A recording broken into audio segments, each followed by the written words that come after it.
Monsters Incorporated Storybook Collection.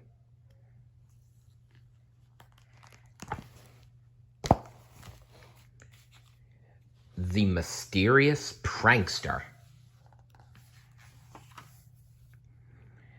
I'm excited to go to work with you today, Uncle Mike, Joey said, jumping up and down. The little monster could hardly keep still as he and his uncle stood at the corner waiting for the light to change.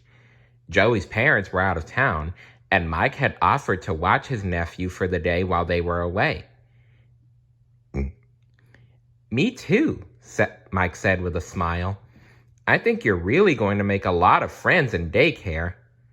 Joey's face fell. Aw, I thought I was going on the laugh floor with you today. I want to learn everything there is to know about making human kids laugh. Mike patted his nephew on the head.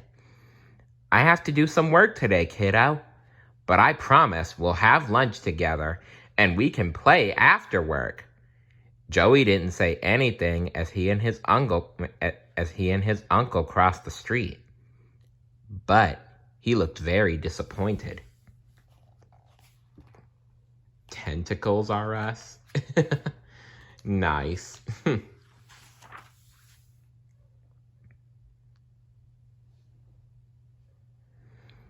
When Mike dropped Joey off at the daycare room, his nephew began to cry. Please, take me with you, Joey begged.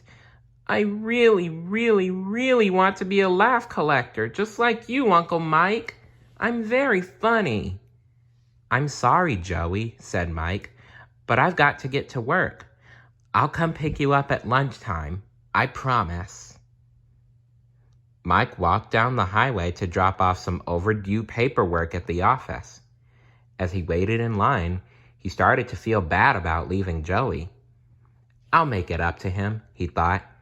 Maybe if I fill my laugh quota quickly today, I can pick up Joey early. That made Mike feel better. He headed to the locker room to prepare for a busy day of laugh collecting.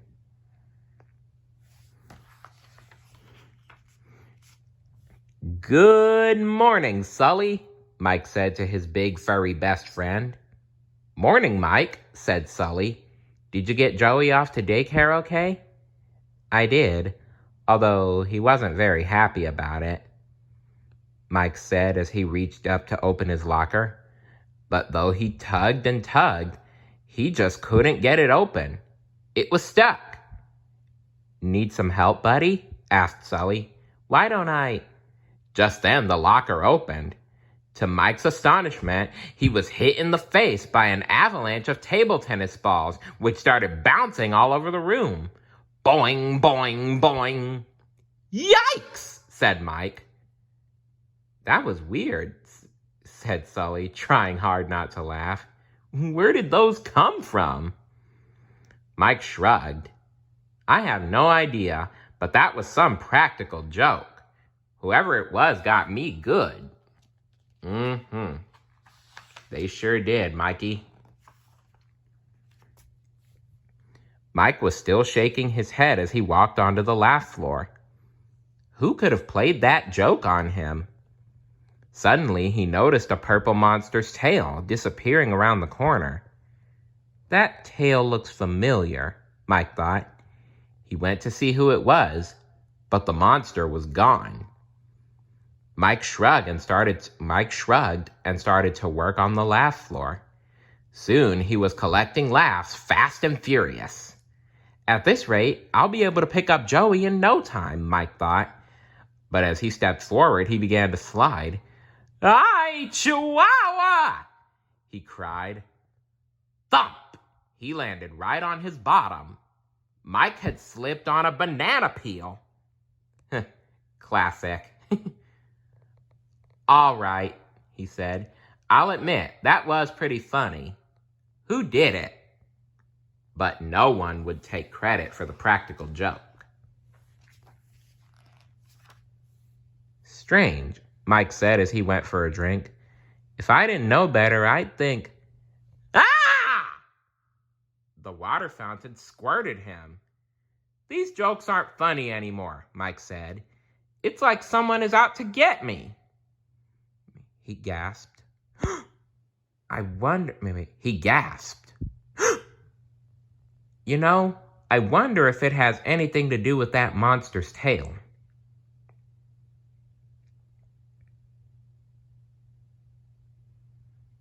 Suddenly, he remembered why it had seemed familiar. It looked like Randall's tail, Mike exclaimed. Mike was a former co-worker who had been banished for trying to kidnap a human child. Mike and Sully had stopped him. If Randall had returned, one of the first monsters he would want revenge on would be Mike. He's got to be the one playing all these awful jokes on me, Mike said. I need to tell Sully about this. It was lunchtime, so Mike knew he would see Sully in the cafeteria. But first, he headed to the daycare to pick up Joey. Has your day been full of laughs, Uncle Mike? Joey asked.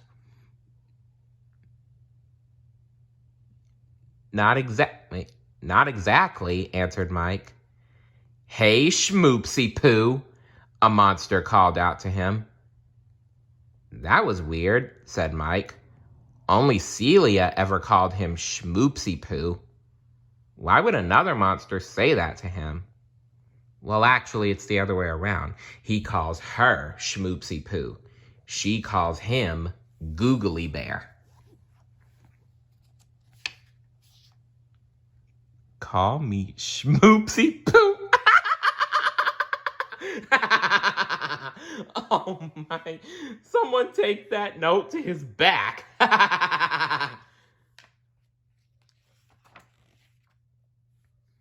When Mike and Joey reached the cafeteria, Sully waved to them from across the room.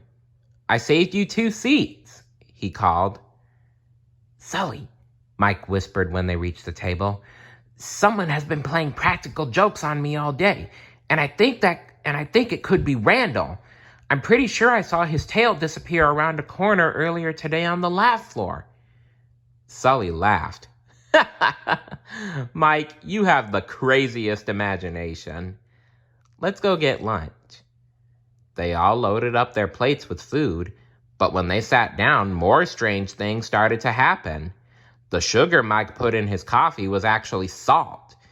When Joey passed Mike the rotten tomato ketchup, the top fell off. And when Mike tried to pick up his fork, it was glued to the table.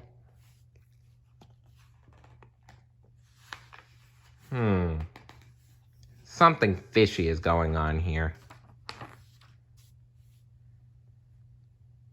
Worst of all, when Mike came back to the table after getting dessert, someone had put a whoopee cushion on his chair.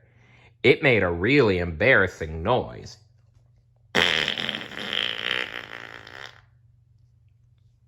That sure was funny, wasn't it, Uncle Mike? Joey laughed. That's it, said Mike, throwing down the whoopee cushion. Sully, we've got to talk. Sully nodded. We have to get to the bottom of this, he said. Mike brought Joey to daycare and went to Sully's office. You really think Randall has returned? Sully asked, frowning. But why? For revenge, Mike explained. Sully shook his head. I'm still not sure, he said. It's not like Randall to play practical jokes. He's messing with me, Mike insisted. He thinks these tricks are driving me crazy, but I know how we can find out if he's back. We have to set a trap.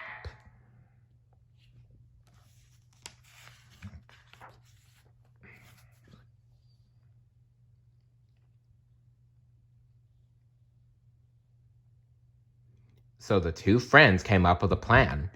Mike would pretend to take a nap in the laugh simulator room. No practical jokester would be able to resist playing a trick on him. When the prankster was next to the bed, Sully would release a net to trap the culprit. Mike rubbed his hands together. I just know it's Randall, he said. He stepped out of Sully's office and yawned loudly. I'm going to take a quick nap, he announced. He went to the laugh simulator room, climbed into bed, and closed his eye.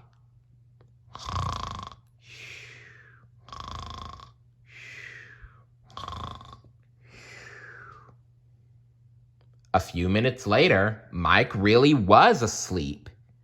Luckily, Sully was there and he was still awake. When the practical jokester snuck up to the bed holding some shaving cream, Sully yanked the rope. "Gotcha!" cried Sully. Mike woke up with a start. He reached over and switched on the bedside light. But the prankster wasn't Randall at all. It was Mike's nephew, Joey. "Joey?" said Mike, shocked. "You're the prankster?" "I wanted to show you that I would make a good laugh collector," Joey said, smiling. "So I played jokes on you all day. I hid under this." He held up a purple blanket. It was the tail Mike thought he had seen earlier.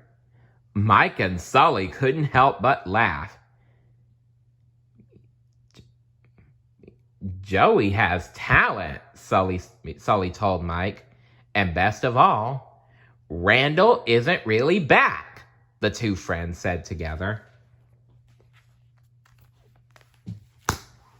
The end. What kind of pranks do you like to play? Let me know in the comments down below. See you later.